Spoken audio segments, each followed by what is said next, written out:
You arrive in Switzerland. Everything works. The trains are on time, the streets are clean, the mountains look like postcards, and yet something feels missing. You've settled in, you've got your apartment, your job, maybe even your favorite supermarket figured out. But then comes the quiet realization. Making friends here isn't so easy. Let's start with the most common explanation you'll hear. Swiss people are cold, they're distant, they don't want to make friends. It's a comforting idea because it shifts the responsibility away from us. But it's not quite true. Swiss people do have strong friendships, deep ones, long-lasting ones. The difference is not whether they make friends, it's how they make them. Friendship in Switzerland is often slow to develop, built on consistency, rooted in shared activities, rather than spontaneous connection. This isn't a culture of instant social bonding. It's a culture of gradual trust. Now we get to the real issue, the expat trap. When you move to Switzerland, what's the easiest way to meet people?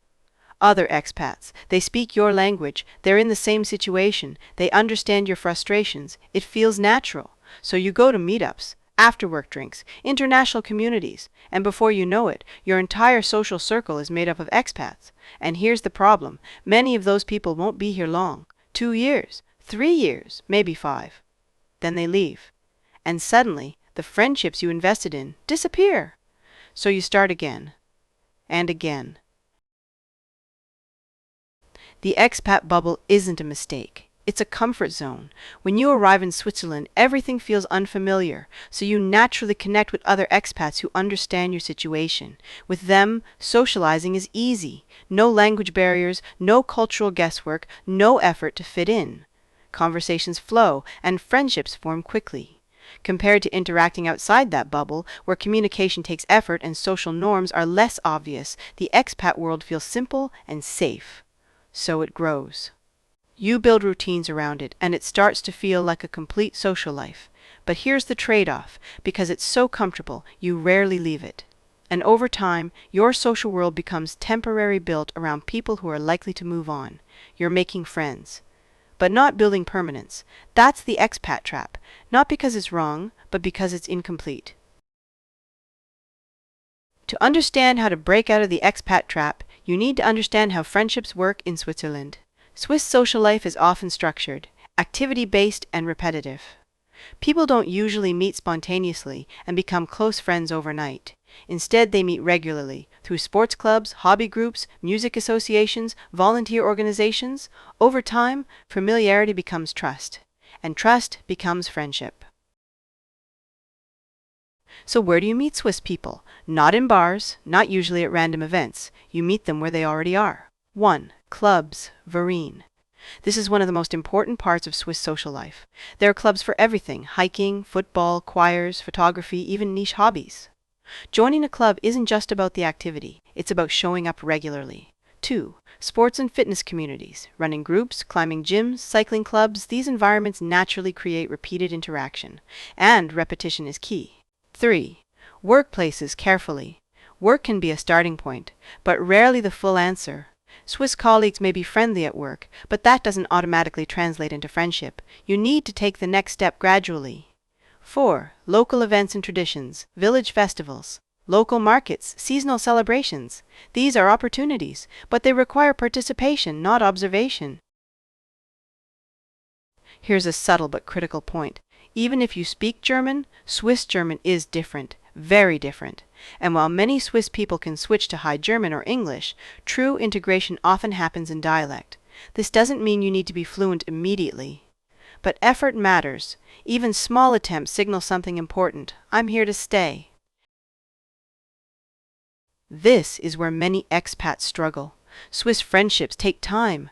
Not weeks, not months, sometimes years. At first, interactions may feel polite but distant.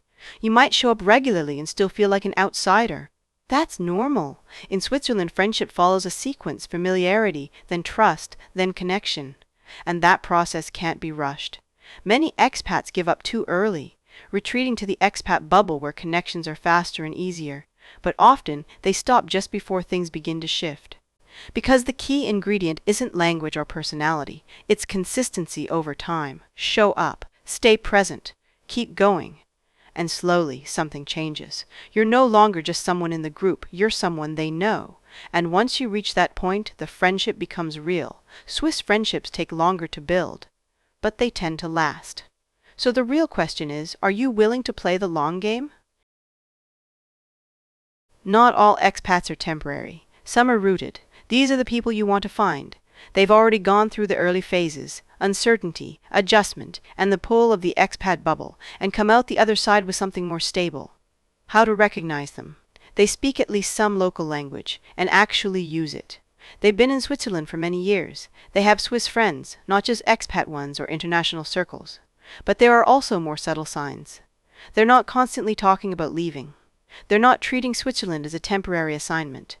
Their routines feel grounded, less about exploring, more about belonging. They often have long-term setups, stable housing, local memberships, maybe even family ties in Switzerland. And importantly, their social circles don't reset every few years. These people have already crossed the bridge between expat life and integration. They understand how things work, not just administratively, but socially. They've learned how to navigate Swiss culture, how to build trust, and how to maintain relationships over time. And that makes them incredibly valuable to connect with, because they can do two things at once. They understand you, where you're coming from, what you're experiencing, and they understand Switzerland, how to actually build a life here. Spending time with settled expats changes your trajectory. It shifts your perspective from short-term survival to long-term integration, and often they're the ones who quietly open doors, introducing you to local networks, encouraging you to step outside your comfort zone, and showing you that staying is not just possible, but rewarding.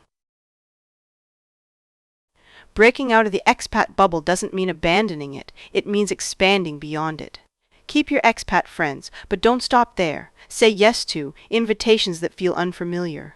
Activities outside your usual circle. Situations where you're not the most comfortable or fluent, because that's where growth happens. Integration isn't about replacing one world with another. It's about connecting them. And the more you build those bridges, the more your life in Switzerland starts to feel permanent, not temporary. In Switzerland, small actions carry weight. Being on time, following through, showing consistency. These things build trust, and trust builds friendship. It's not about big gestures, but about reliability over time. Replying when you say you will, showing up when you've committed, respecting plans and schedules. These signals may seem minor, but they're noticed, because in Swiss culture, trust isn't built through words, it's built through actions, repeated, predictable, dependable actions. And over time, those small signals add up. They show that you're serious, that you're reliable, and that you're someone worth investing in. Because in the end, it's consistency, not intensity, that turns acquaintances into real connections. Making friends in Switzerland doesn't look like it does elsewhere. It might not be big social circles, frequent spontaneous meetups. Instead, it might be a few close friends, regular planned interactions, long-term connections, and that's okay. If you approach Switzerland with short-term expectations, you'll be disappointed. Friendships here aren't built for speed. They're built for stability, and that requires a different mindset. Instead of asking, why isn't this happening faster? The better question becomes, am I showing up consistently enough for this to grow? Because in Switzerland, relationships develop gradually, often in the background, without obvious milestones. You might not notice progress at first. But then, over time, something shifts. A conversation becomes more personal. You're included in something outside the usual setting. You move from being someone I know to someone I trust. And that transition, once it happens, tends to stick. This is what makes Swiss friendships different. They may take longer to form, but they're less likely to fade. They're built on shared history, repeated interaction, and reliability. So patience isn't just helpful, it's essential. You're not building a network, you're building roots, and roots take time. But once they're established, they hold. So if you're willing to invest in the long game, Switzerland will meet you there. Switzerland doesn't make friendship easy, but it does make it meaningful. The expat trap is real, but it's not permanent. And once you step outside of it, you might find something rare. Not just people to spend time with, but people to build a life with.